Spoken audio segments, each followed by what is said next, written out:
Hey friends, 2 words.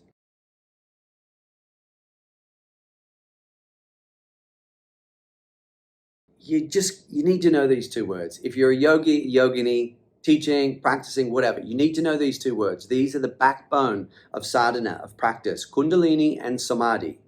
Kundalini and Samadhi. These days, these 2 terms have been so misunderstood, misrepresented, and mystified to the point where they have become inaccessible, or we believe them to be inaccessible. We have enslaved ourselves into the fraudulent reality that these things aren't accessible, but they must be accessible because they are yoga. And if we're not accessing them, if these 2 things, Kundalini and Samadhi, are not a daily part of our practice experience and our life experience beyond that, then something is amiss with the way that we are practicing. This is why I've decided to run a 2-day advanced training on exactly that, Kundalini and Samadhi, to demystify these very, very accessible, scientifically achievable aspects of the tradition. The first one I'm going to do in Bali on June 26th and 27th. That's a weekend. The next one, we'll be doing an Earth Yoga in Mallorca, Spain on the 22nd and 23rd. That is a Friday and a Saturday. This is not going to be a yoga holiday. This is going to be a sadhana immersion.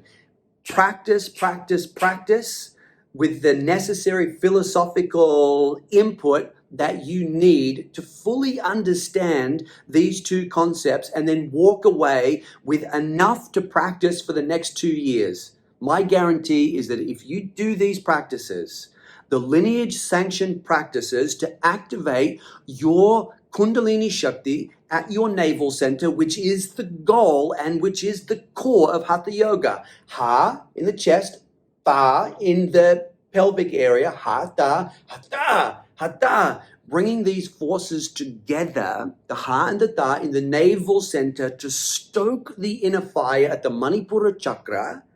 The technical name for that force, that fire, is Rudrani. Rudrani is the technical name for Kundalini Shakti activated at the navel center. Why activated there? Because the Manipura chakra, the Rudrani force, is the master switch for the lower 3 chakras. Why do we care about the lower 3 chakras? Because the lower 3 chakras are the energy fields that hold all of our lower mind impressions and samskaras, like what? Fear, doubt, worry, confusion, anxiety, rage, jealousy, pride, envy, addiction, aversion, self-doubt, lack of self-trust, self-blame, self-criticism. All of that is relegated to the 3 lower chakras. All of it. That's our lower mind. How do you deal with the lower mind? You have to incinerate it, baby. That's what you got to do. How do you do that? Rudrani. How do you do that? Hatha Yoga.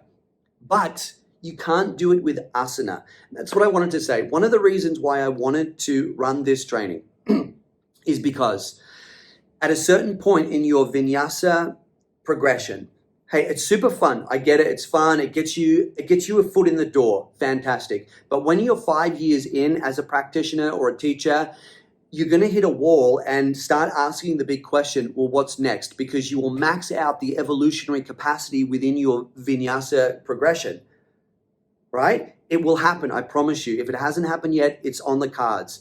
And you would be right to ask that question. What happens next? Well, what happens next is you have to go deeper into your being, into your subtle body, because asana only works on the periphery. You can't get into your chakras through twisting or backbending. You can't open your anahata chakra just by backbending.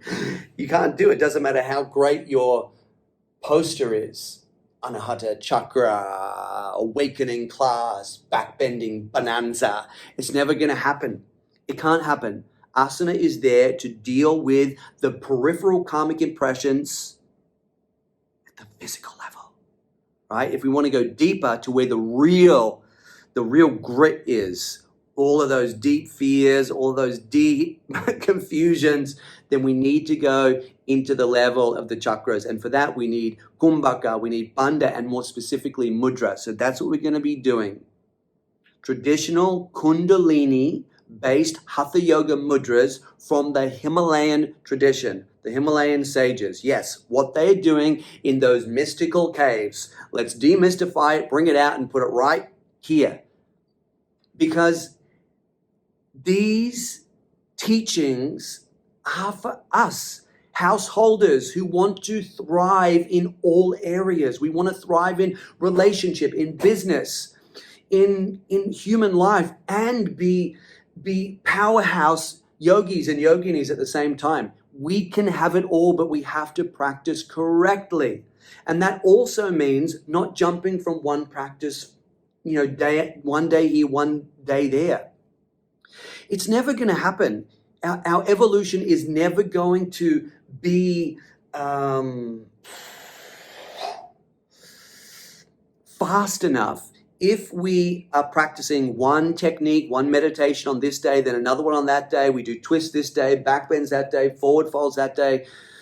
It doesn't work like that. And in that way, our whole entire modern yoga world is set up incorrectly. We need to correct it because people like you, people like me, we have the desire to evolve. We really want to. And we can sense intuitively that yoga is the path. It's the way to do it. And it is, but not if we practice that way inconsistently. Even if we're practicing 7 days a week, if on those 7 days we are doing different meditation techniques, or different pranayama techniques, those practices chopped up in that way are not going to create ceaseless and self-sustaining neurological and pranic pathways that are powerful enough to overcome our deeper mental and pranic stagnations and blockages. There's not going to be enough power there. For the power, we need to be practicing things 40 days minimum every single day. 108 days is better. Year-long, 2-year-long sadhanas, even better. That's what it takes to really get to these pillars, Kundalini and Samadhi. It has to be consistent, daily practice. And in this way, pretty much the whole yoga world, the modern yoga world, has got it wrong. Despite our best intentions of really wanting to evolve and sensing that this is how we do it. It is, but we have to change the way that we practice. So I'm going to offer Kundalini-based mudras to activate Rudrani, to dissolve the karmic mental impressions connected to the lower 3 chakras that you are going to be able to practice every single day for the rest of your life. But start with 2 years. You do them for 2 years, you're not going to be the same kind of character. And you think, yeah, but it's so boring. Who fucking cares? You know what's boring? Boring is running around on a record like it's stuck in a groove, repeating the same old dumb lessons and not getting them, making the same dumb choices, having the same health issues, being exactly as reactionary as we were 5 years ago. That can't be the case. We have to evolve. And when we do, life stops being boring. So who cares if you have to show up on the mat and do practices that work for 40 days, 108 days, 1 year, 2 years, if it means you're going to be able to live a life full of joy and free of fear? Then who fucking cares? That's what practice is. It's not a place for entertainment and fun. It's a place to do serious work that is going to be uncomfortable. But the payoff is that we get to live free of doubt, free of confusion, free of fear, full of joy, full of intent, full of intuition, full of drive, full of clarity. That's what it's about. It's about life. And if we have to sacrifice an hour on the mat and on the meditation cushion every single day so that we can have that kind of a life, isn't it worth it? So that's what we're going to be doing. We're going to be looking at the Kundalini-based practices from Hatha Yoga to deal with the lower mind. And then once the lower mind is dealt with, the portal, because Manipura chakra, it has two functions. First function is that it mitigates the unhelpful karmic impressions from the lower mind, but it also opens up the doorway, like a fiery gateway, that allows our energy and our mind, riding our energy, to move up to the higher spiritual chakras. But without the Manipura piece, you don't get up here, because the karma down in the lower three chakras is going to be too dense and heavy. It's just going to keep pulling consciousness back into karma dramas. You have to dissolve it, and then we can move energy upwards. And that's when meditation, Raja Yoga, and our whole conversation around Samadhi, which is a real and achievable reality. People ask me, have you experienced Samadhi, Octavio? And I say, fuck yeah, every day. They think, oh, bullshit. It's not bullshit. What we're talking about here is that Samadhi has 7 different levels. Am I saying that I get myself completely absorbed in non-dual, objectless awareness on the daily? No, I'm not saying that. But there are higher frontiers of lower Samadhi, a Smita Samadhi, Ananda Samadhi, that's our birthright as practitioners right now. And if we are practicing correctly, and that's what Raja Yoga is, it's the science of meditation that guarantees absorption into the light and joy of the higher mind, a Smita and Ananda Samadhi, which in and of itself is another gateway to the soul. So the more time we spend in the light and the joy of the higher mind via Raja Yoga, once the Rudrani has been activated in the navel center, once we do that, then we start to connect and receive those higher messages. We understand who am I really, and what am I here to do? What am I here to achieve? But if we don't have that higher gateway open to the soul, it's guesswork at best. So that's the progression. Work here with proper Hatha Yoga, mudras, dissolve the lower mind, get more powerful, get more self-trusting, and then move energy up, meditate like a champion using Raja Yoga, the highest path of meditation. That's why it's called Raja, royal. Access the light and joy which is inherent to every single person's mind on the earth. We all have a beautiful, luminous, joyful, free mind. Raja Yoga helps us to access that. And a part of that process is that we bring ourselves, anchor ourselves in closest proximity to the soul. And those messages just start to flow in. And we live from that place of higher alignment and supercharged power. That is what it's all about. Higher alignment and live fearless, live empowered. But for that, you need to practice in a very, very specific, scientific, methodical, and most important, consistent way. Daily, daily, daily, daily, same thing, same thing, same thing. What thing?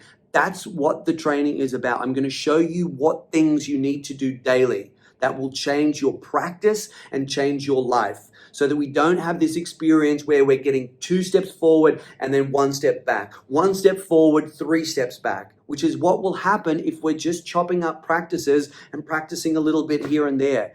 It must be done scientifically, and we have to get over this idea of practice needs to be somehow entertaining.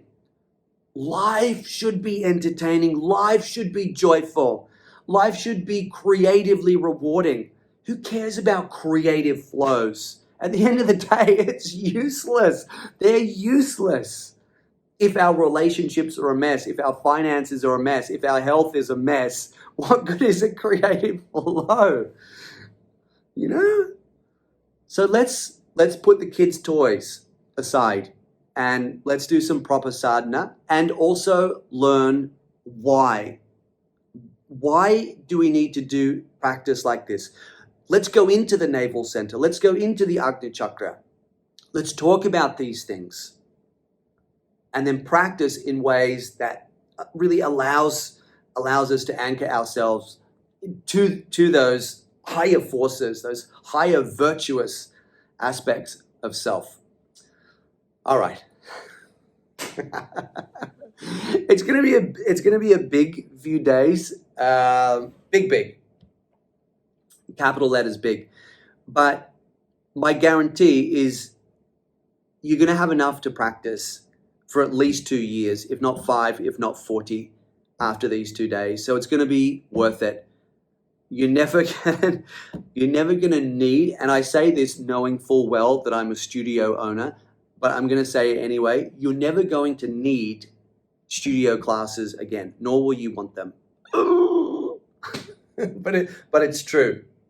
That's how it is. We need to completely rethink the way that we're practicing, teaching, and sharing yoga in the modern world so that we evolve in the way that we want and the way that we deserve.